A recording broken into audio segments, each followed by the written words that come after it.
Je réponds au nom de Blanca Léon Kondi. Je suis ingénieur full du bâtiment et des travaux publics. Je détiens également une maîtrise en génie civil et infrastructure. Je suis enseignante-chercheur à l'Institut national du bâtiment et des travaux publics et entrepreneur. Je suis présidente du Forum des femmes ingénieurs au sein de la CNIR BTP, corporation nationale regroupant les ingénieurs du bâtiment et des travaux publics.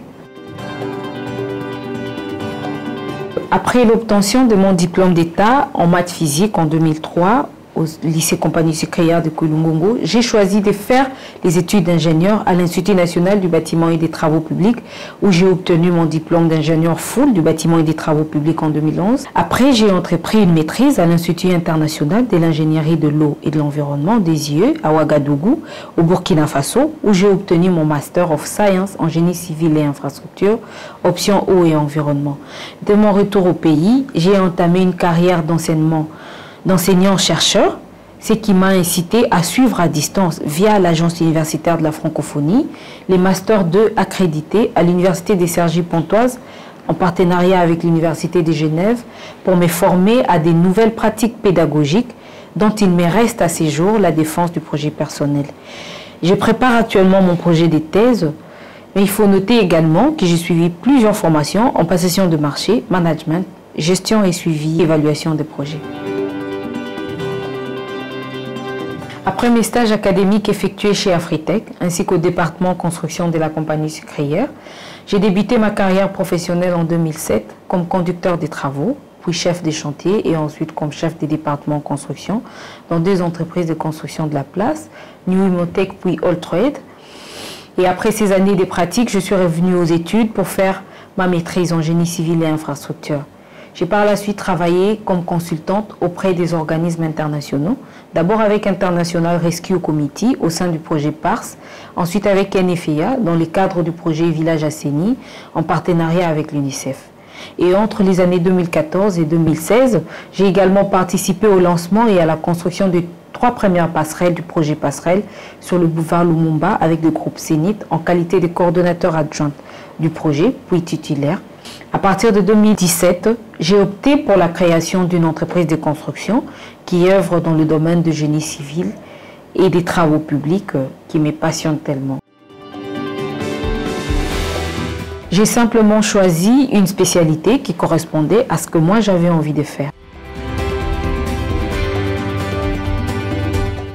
Les thèmes retenus par les Nations Unies cette année, penser équitablement, bâtir intelligemment, innover pour les changements, nous incitent à réfléchir aux moyens innovants permettant de faire progresser l'égalité des sexes et l'autonomisation des femmes dans notre domaine. Car dans notre pays, l'on enregistre une très faible présence des femmes dans les métiers d'ingénieur en général et dans les domaines du génie civil en particulier.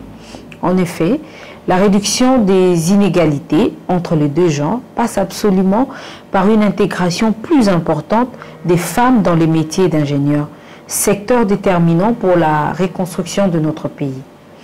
Notez que si l'on enregistre de plus en plus de femmes dans les professions techniques, dites entre guillemets masculines, cela constituera un bon baromètre pour mesurer la participation active dans la vie professionnelle et donc par conséquent la promotion de l'égalité des traitements entre les deux genres.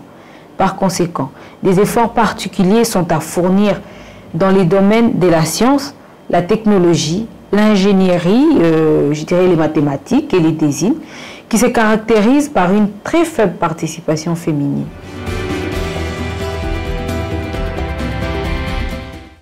Les véritables enjeux étant celui de l'égalité des traitements et des droits de la femme et l'homme face à un même défi, nous proposons les approches suivantes.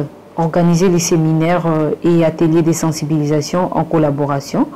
Premièrement, avec les confessions religieuses, par exemple, pour encourager les parents et plus particulièrement les mamans à traiter équitablement les filles et les garçons, bannissant les stéréotypes.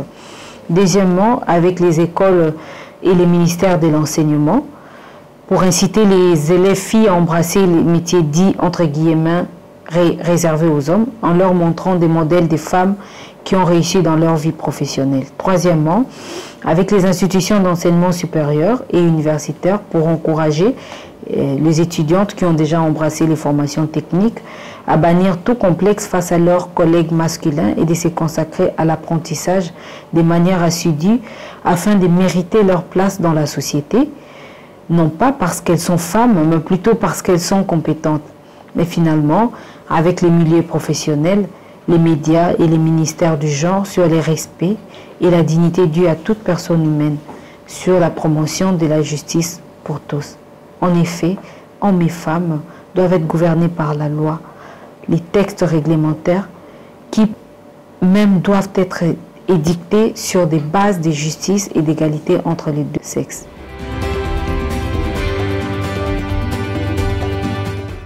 Puisqu'une justice ne peut se bâtir qu'autour de valeurs de solidarité, de méritocratie et de confiance réciproque entre les deux genres, et que face à un défi à relever suivant des critères équitables connus de tous, la priorité doit être réservée aux plus méritants, c'est-à-dire aux plus compétents. Nous exhortons les filles à prendre conscience et à se préparer à faire face à cette compétition avec loyauté et sérénité. Nous invitons également la société congolaise de soutenir et encourager quiconque veut se lancer dans la formation et l'apprentissage du métier de son choix, sans aucun complexe, et plus particulièrement le métier d'ingénieur.